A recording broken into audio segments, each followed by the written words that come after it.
Zanga-zangar da aka daɗe ba ga irin ta ba zuwa hukumar zaben na zuwa ne bayan kotun ɗaukaka ƙara ta ba da hurumi ga ɗan takarar na PDP Atiku da na Labour Obi su duba kayan da aka yi amfani da su wajen zaben, musamman na'urar nan ta Vivas da ake cewa mai hana magudi ce da 'yan adawa suka ce sam ba a ma yi amfani da ita ba wajen aika sakamako. Kakakin kamfen ɗin Dino Mai Laye ya ce sam ba za su amince da sakamakon ba, kuma sun nuna hakan a lokacin da suka fice daga ɗakin bayyana sakamakon gabanin kammala kawo sakamakon zaben. Shi ya ci zaɓe, saboda haka an riga yi mana magudi a sauke zaɓen nan gaba ɗaya ba mu yarda ba da abubuwan da aka yi ba. Saboda kowa a duniya ya san cewa ba a yi adalci ba, ainihin da kanta da san cewa wannan karin mun lashe takobi, ba yau kaɗai za mu zo ba, gobe za mu zo, jibi za mu zo, gata za mu zo. sai mun samu yancin mu, sai ai mana gaskiya, sai ai mana adalci. Jana'iza muka zo yi, jana'izan barayi, jana'izan macuta, jana'izan yan yaudara, shi muke yau, shi yasa muka zaba wannan bakin kayan.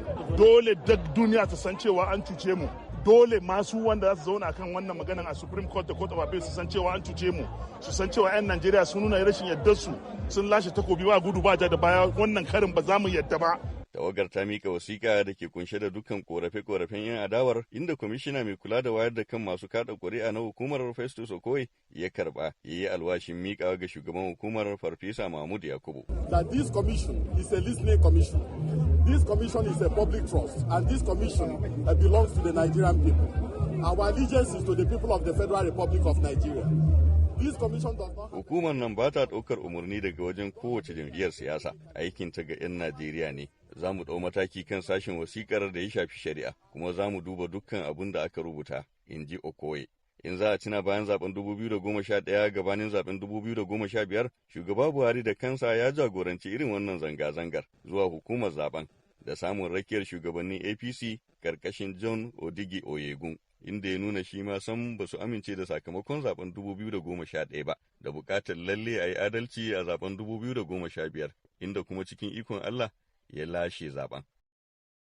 A yin taro da manema labarai a nan Kano, 'yan takarar jam'iyyun da suka hada da ADC, da ADP, da PDP, da NRM, da kuma YPP sun yi Allah wadai da yunkurin da suka ce wasu ɓata garin 'yan siyasa a jihar ke yi na kawo tarzoma da za ta haifar da cikas ga tafarkin gudanar da sahihin zaɓe a Kano. Malam Ibrahim Khalil da ke yi wa jam'iyyar ADC takarar gwamnan Kano a zaben na ranar Asabar mai zuwa idan Allah ya kai mu, shine ya karanta saƙon a madadin sauran takwarorinsa a yin ganawar da suka yi da manema labaran. Babban saƙonmu shine kira ga duk wani wanda yake da hannu ko yake da ruwa da tsaki akan harkar tsaro da inganta zaɓe, na cewar akwai kishin da labarai na cewar za a shigo da makamai, za kuma a yi amfani da miyagun makamai wajen hargitsa harkar zaɓe da cin zarafin 'yan takarkari da kuma cin zarafin waɗanda za su jefa ƙuri'a da kuma kawo rashin zaman lafiya da kwanciyar hankali a Kano. Idan ka muna kira ga masu sa ido na ƙasashen waje da na cikin gida da jami'an tsaro da duk mai ruwa da tsaki akan harkar wannan, da malamai da sarakuna da mutanen kirki, duk wanda yake kishin dan adam da mutunci da doka da oda, cewar to gafa abin da ake shirin yi a zaben 2023 na ranar 11 ga watan March. A hannu guda kuma ita ma rundunar 'yan sanda ta jihar Kano ta fitar da wata sanarwa inda ta ce za ta sanya kafar wando guda da dukkanin wani ɗan siyasa da ke yunkurin tada zaune tsaye a jihar ta Kano yayin zaben na ranar Asabar. Rundunar ta cikin wata sanarwa da kakakinta SP Abdullahi Kiyawa ya fitar, ta ce rahotannin sirri na nuni da cewa wasu miyagun 'yan siyasa na takidin amfani da ɓata garin matasa domin tada tarzoma a Kano a yayin zaben na ranar Asabar mai zuwa. Sai dai ta ce za ta yi aiki kafaɗa da kafaɗa da sauran hukumomin tsaro a Kano wajen murƙushe duk wani yunkuri irin wannan. Ya zaka dai masana harkokin tsaro sun fara tsokaci dangane da waɗannan batutuwa na barazanar tsaro da ke tasowa Kano. To wannan abin gaskiyar magana, idan har ba a ɗauki matakai ba, to za a samu asarar rayuka, sannan za a samu asarar dukiyar da ba a taɓa tunani ba a kan wannan lokacin na biyu kenan.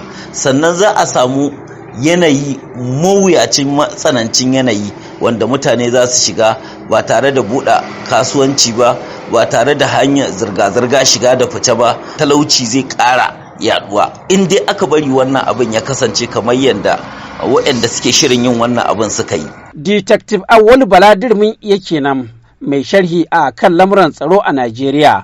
A makon jiya ne dai rundunar 'yan sanda ta jihar Kano ta gurfanar da shugaban masu rinjaye a Majalisar Wakilan Najeriya Alhassan Ado Doguwa a gaban kotu bisa zarginsa da hannu cikin tarzomar zaɓe wadda ta kai ga hallaka wasu mutane a yankin mazaɓarsa ta tudun wada da Doguwa.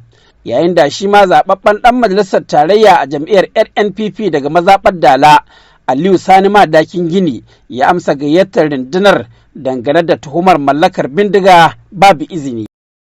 Kada ku manta, ku danna mana subscribe domin samun labarai da zarar mun ɗora.